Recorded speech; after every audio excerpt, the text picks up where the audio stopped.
Does your kid see your faith in Jesus? If so, would your kid also say that your spouse shares that faith with you? If asked, would your kid be able to say that you and your spouse have a united front when it comes to the life that you share in following Jesus? Or would your kid say that following Jesus matters more to one of you? In many areas of life, both parents aren't always interested in the same things. Say, for example, one parent may be into cooking, but the other isn't. But even though the other parent isn't interested in that, it doesn't mean that a kid still may not be interested in cooking with that one parent. Or maybe one parent is into sports, but another isn't. But even in that scenario, often a kid will still be interested in sports with that one parent. That's the case for a lot of things in life. But when it comes to our kids coming to faith in Jesus, it is not one of those realities. It's not a reality where only one parent can have faith in Jesus and the other doesn't.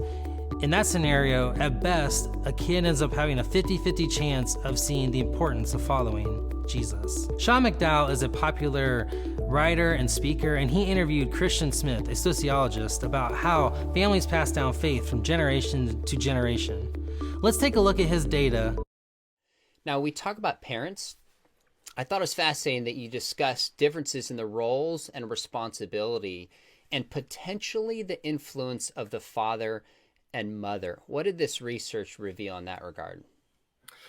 Yeah, well, in general, and this is something we've known from other research, but in general, it makes a big difference if both parents are invested and involved in sort of the religious formation of their children. First of all, if it's just say, like a typical thing might be, it's kind of mom's job, like a division of labor between parents. It's sort of like, well, mom will take care of that.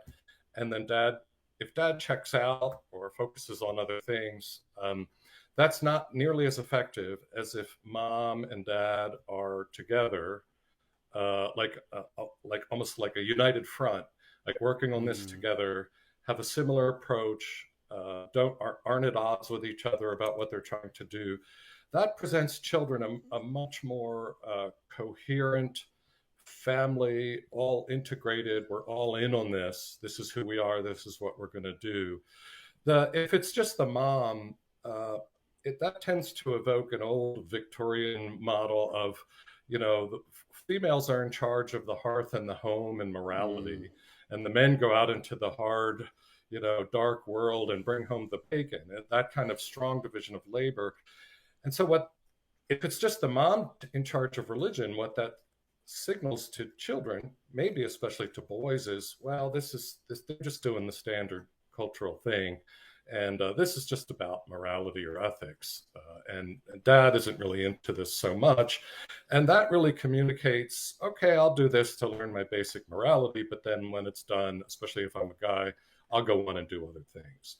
Whereas if the father's invested, that's virtually, it's a mildly countercultural statement. Like, no, this is for all human beings. This is for everybody in our family, that this is who we are. This is what we're doing. So fathers, I would say, matter especially.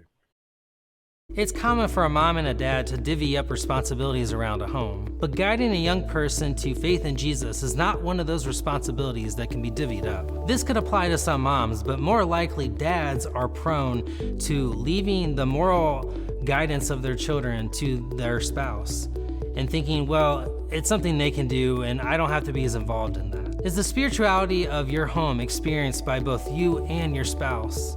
Is it something that your kids see both of you living out together? If not, you're drastically cutting the chances of your kid coming to faith in Jesus or continuing faith in Jesus. If your son or daughter doesn't see you and your spouse living out faith in Jesus together, then as they grow up, they're gonna think, well, it's not important to both of my parents, so why should it be important to me? I mean, it's important to my mom, but not my dad, or it's important to my dad, but not my mom. In that scenario, they have a 50-50 chance of seeing that following Jesus is something that they too should want to do. Or similarly, do your son or daughter see you and your spouse living out faith in Jesus?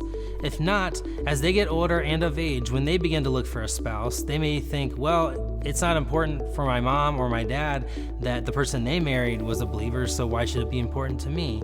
But if they see that that's important to both of you now, they're going to see it as a value they should seek in their spouse when they become of age. Often we can get stuck thinking that a church or a program or a specific leader can help our kids come to faith in Jesus or help them continue to follow Jesus.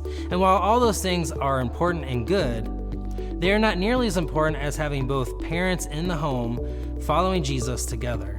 That example gives far more influence to a kid's life of seeing the importance of having faith in Jesus and continuing to have faith in Jesus over a lifetime. You might be thinking, I don't know if my spouse and I are on the same page of following Jesus.